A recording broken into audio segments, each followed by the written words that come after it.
Lui è Gian Maria Cataldo, un giovane dei nostri giorni che ha scritto un romanzo che si intitola La notte stellata. È la storia di un ragazzo, quindi non a caso, che racconta però con grande sensibilità ma anche con ironia, un'ironia garbata che non è sarcasmo, il mondo dei giovani d'oggi, le loro paure, le loro contraddizioni, ma anche la loro voglia di crescere confrontandosi con altri mondi, perché come vedremo loro viaggiano insieme a lui, insieme a altre persone, altri modi di vivere, altre realtà. La prefazione, da cui è tratta la sinossi che è in quarta di copertina, è stata scritta da Andrea Sciarretta, che è il suo caro amico, quindi in realtà come nel libro l'amicizia è proprio il fil rouge, si può dire, poi lo vedremo un po' meglio dopo. Volevo chiedere, proprio ad Andrea partendo da lui, quali sono state le sue impressioni nel leggere il romanzo e poi nello stile della prefazione. Il titolo La notte stellata non sta a caso, perché praticamente che durante la notte, proprio, cioè mentre noi stiamo lì a guardare il cielo, non è tanto il panorama della volta celeste la cosa importante, ma il fatto che noi stiamo lì e confrontiamo le nostre idee, ci mettiamo quasi a nudo. E quello secondo me infatti è il punto più importante. E, beh, il fatto della prefazione, scriverla, cioè, è stato un modo, diciamo, per ringraziare Gian Maria per me. Ti sei emozionato perché si vede anche quando le parli, sì, è stata cioè, una cosa non sofferta ma sentita, che sono sì, veramente diverse. particolarmente, sì. Bello. Cioè, non è una cosa da poco, specialmente poi per una persona come lui che conosco da tanto. Allora, dicevate prima che c'è un viaggio, no? Quindi in realtà California, Arizona, quindi insomma viaggi insomma, un po' al di fuori del tempo. Ecco, Maometto diceva, non dirmi quanti anni hai o quanto sei educato e colto, dimmi dove hai viaggiato e cosa sai.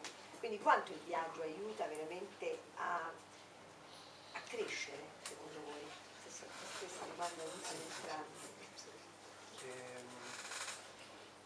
Io quando ho scritto il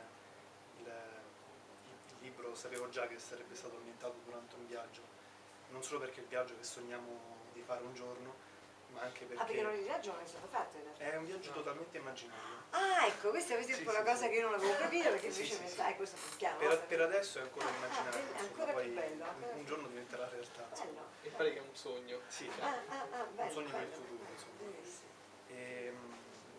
Sicuramente i protagonisti del libro, come noi, siamo caratterizzati dall'ambiente in cui cresciamo. Quindi il fatto di essere ambientato durante un viaggio in terre straniere è anche per mettere un po' per togliere la maschera ai protagonisti e metterli ancora, ritornare a nudo di fronte a eventi totalmente nuovi, quindi anche quello è un modo sicuramente per farli crescere e formare a 360 gradi. Diciamo perché il viaggio è quello che ti mette più in difficoltà in certi momenti e quindi ti trovi più alla prova, cioè ti mettere più... Sono comunque... Sì, sono cose nuove tutte le nuove, volte, no? Ogni volta c'è quindi anche il fatto di conoscere ogni volta, quindi mettere assieme tutto ciò che uno conosce per formarsi da solo, cioè non solo vedere unilateralmente la cosa. Certo, non è solo l'abitudine che uno ha, lì da devi... Allora tu citi una poesia perché io adoro Cavafis, non citi però gli ultimi versi che sono quelli che io amo e che dicono Itaca di Cavafis dice se la trovi povera Itaca non ti ha illuso, reduce così saggio e così esperto avrei capito cosa vuol dire un Itaca, cioè non è importante ovviamente cosa trovi ma è importante il viaggio, quindi, no? Ecco, quindi secondo voi è vera questa affermazione, cioè è importante andare verso indipendentemente da cosa trovi?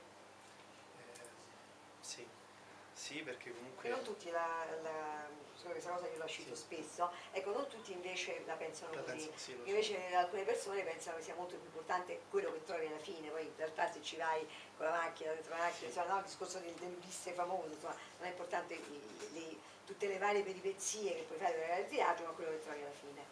Invece? Penso che siamo entrambi convinti, anche da alcune esperienze che abbiamo avuto, che a creare l'aspettativa della meta è anche quello che trovi durante il viaggio.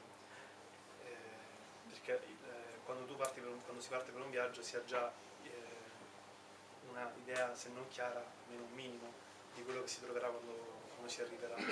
Ciò che si troverà durante il viaggio invece è totalmente inaspettato e sicuramente quello che poi incontriamo strada facendo accresce in noi un desiderio, comunque un'aspettativa diversa da come era in partenza rispetto a quello che ci aspettiamo alla fine del viaggio. Proprio in questo qua, infatti nel libro c'è proprio un pezzo in cui lui proprio stravolge il viaggio, perché prima era tutto quanto programmato e poi lo stravolge, e che è quello che dice, cioè il fatto di conoscere quello che tu ci avrai davanti è troppo, diciamo, banale, scontato, quindi in quel caso il viaggio diventa quasi Sì. come leggere, non so, una rivista che hai già letto, cioè